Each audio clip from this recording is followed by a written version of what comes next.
BJP జాతీయ అధ్యక్ష పదవికి నామినేషన్ వేస్తున్నారు నితిన్ నబీన్. ఢిల్లీలో పార్టీ కేంద్ర కార్యాలయంలో నామినేషన్ ప్రక్రియకి అధిరథ మహారథులందరూ కూడా హాజరయ్యారు. ప్రధాని మోదీ, అమిత్ షా ఆయన పేరుని ప్రతిపాదిస్తున్నారు. తెలుగు రాష్ట్రాల నేతలు కూడా ఈ కార్యక్రమానికి హాజరయ్యారు.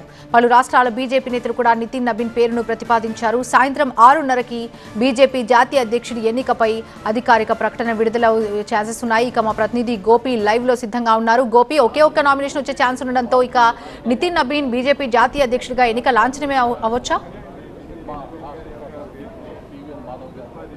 ఎస్, ఖచ్చితంగా ప్రపంచంలోనే అతిపెద్ద రాజకీయ పార్టీ అయిన భారతీయ జనతా పార్టీకి నూతన అధ్యక్షుడు ఎన్నిక అనేది లాంఛనమనే చెప్పాలి. నితిన్ నబీ బీహార్ నుంచి ప్రాతినిధ్యం వహిస్తున్నారు. ఇప్పటికే వర్కింగ్ ప్రెసిడెంట్గా ఆయన ఎన్నికయ్యారు. సో ఈరోజు నామినేషన్ ప్రక్రియ, ఎన్నిక ప్రక్రియ అనేది అధికారికంగా ప్రారంభమైంది. 2 గంటల నుంచి 4 గంటల వరకు నామినేషన్ల దాఖలు ఉంటుంది. 4 నుంచి 5 గంటల వరకు నామినేషన్ల పరిశీలన, ఆ తర్వాత 5 నుంచి 6 వరకు విత్డ్రాల్కి అవకాశం, ఆ తర్వాత 6:30కి బీజేపీ ఎన్నికల అధికారి, ముఖ్యంగా బీజేపీ సంస్థాగత ఎన్నికల అధికారి ఒక ప్రెస్ మీట్ ద్వారా ఎవరెవరు నామినేషన్ ఫైల్ చేశారన్న విషయాన్ని వెల్లడించడం జరుగుతుంది. ఇప్పటికే సెంట్రల్ లీడర్షిప్ ఇప్పటి వరకు జాతీయ అధ్యక్షులుగా పనిచేసిన జేపీ నడ్డా, అమిత్ షా, అలాగే నితిన్ గడ్కరీ, రాజ్నాథ్ సింగ్ వీళ్ళంతా కూడా నితిన్ నబీన్ని బలపరుస్తూ నామినేషన్ దాఖలు చేయడం జరిగింది. అలాగే ఆంధ్రప్రదేశ్ నుంచి కూడా నితిన్ నబీన్ని బలపరుస్తూ ఆయనకు అనుకూలంగా నామినేషన్ పత్రాలు దాఖలు చేశారు. ప్రస్తుతం మనతో పాటు బీజేపీ రాష్ట్ర అధ్యక్షులు ఉన్నారు. సార్, నితిన్ నబీని అతి పిన్న వయసులో జాతీయ అధ్యక్షుడి పదవికి ఈసారి ఎంపిక చేయడం అంటే ఇది పార్టీలో ఎటువంటి మార్పులు తీసుకురాబోతోంది?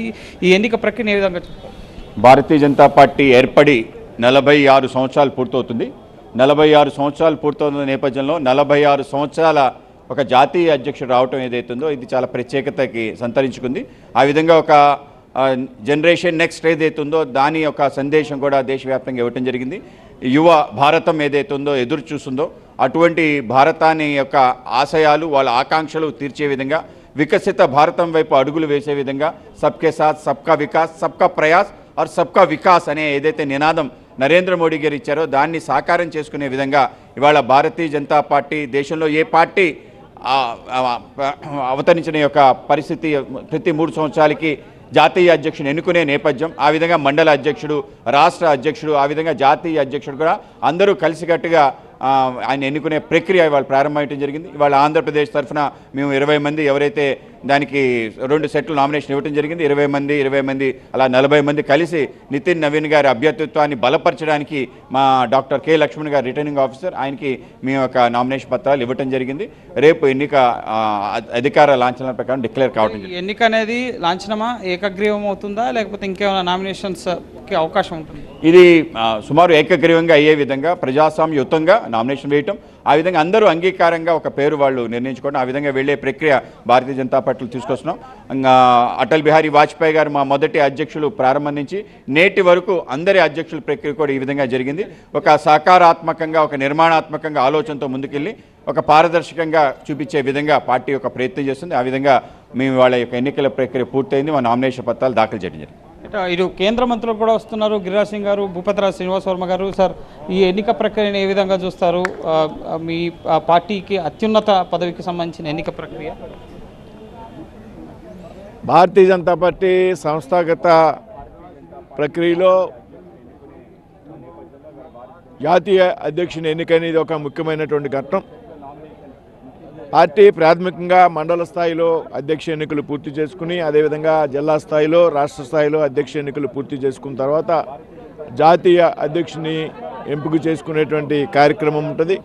పార్టీ జాతీయ కౌన్సిల్ సభ్యులు ఎవరుతున్నారో వారి ద్వారా జాతీయ అధ్యక్షుడు ఎన్నిక కాబడతారు.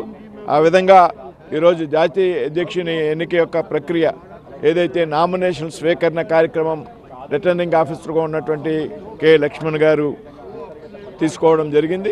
దీనికి ఆంధ్రప్రదేశ్ తరఫున 2 సెట్లు నామినేషన్, ఒక్కొక్క సెట్ మీద కూడా 20 మంది నేషనల్ సభ్యులు అభ్యర్థులు సంతకాలు చేస్తూ కూడా ఈరోజు రిటర్నింగ్ ఆఫీసర్ గారికి సమర్పించడం జరిగింది.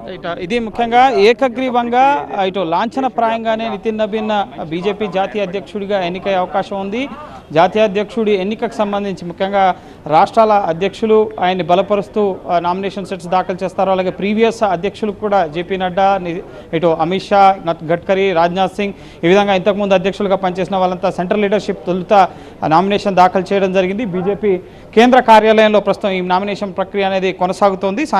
ఇటు 2 గంటల నుంచి 4 గంటల వరకు నామినేషన్ మొత్తం ఈ రోజే ఈ ఎన్నిక ప్రక్రియ అంతా కూడా ఈ రోజు ముగుస్తుంది. ఒకవేళ రెండో సెట్ ఈ మరొక అభ్యర్థి ఎవరైనా నామినేషన్ దాఖలు చేస్తే కనుక అప్పుడు ఎన్నిక ప్రక్రియ సుమారు 5,000 మందికి పైగా ముఖ్యంగా నేషనల్ కౌన్సిల్, స్టేట్ కౌన్సిల్ సభ్యులంతా కూడా ఎన్నికల ప్రక్రియ చాలా పెద్దగా ఉండే అవకాశం ఉంటుంది. కాబట్టి సో అటువంటిది ఏమీ లేకుండా ఏకాభిప్రాయంతో అందరి ఆమోదంతో ముఖ్యంగా నితిన్ నబీన్ని వర్కింగ్ ప్రెసిడెంట్గా ఇప్పటికే డిసెంబర్ 14న ఆయన ఛార్జ్ తీసుకున్నారు. సో నెక్స్ట్ ఇప్పుడు జాతీయ అధ్యక్షుడిగా ఈ రేపటికి జేపీ నడ్డా 6 ఏళ్ల పదవీ కాలాన్ని పూర్తి చేసుకుంటున్నారు. ఇక రేపటి నుంచి అధికారికంగా నితిన్ నబీన్ బీజేపీ జాతీయ అధ్యక్షుడిగా కొనసాగబోతున్నారు. సో చాలా వికసిత భారత లక్ష్యాన్ని ఏదైతే ప్రభుత్వం నిర్దేశించుకుందో సో దానికి అనుగుణంగా నితిన్ నబీ యువకుడిగా ఆయన నేతృత్వంలో నెక్స్ట్ జనరేషన్ బీజేపీని ముఖ్యంగా యువకులకు ప్రజలకు పరిచయం చేస్తూ బీజేపీ ముందుకు వెళ్ళబోతుందని చెప్పి కూడా బీజేపీ రాష్ట్ర అధ్యక్షుడు ఏపీ అధ్యక్షుడు మధవ్ చెప్పడం జరిగింది. సో ప్రస్తుతం నామినేషన్ల దాఖలు ప్రక్రియ కొనసాగుతుంది. సాయంత్రం 6:30కి రిటర్నింగ్ అధికారి లక్ష్మణ్ మీడియా సమావేశం ద్వారా ఎన్ని సెట్ల నామినేషన్ పత్రాలు దాఖలయ్యాయి, ఎవరెవరు బరిలో ఉన్నారు, వీటన్నిటికి సంబంధించిన వివరాలను కూడా ఆయన వెల్లడించబోతున్నారు.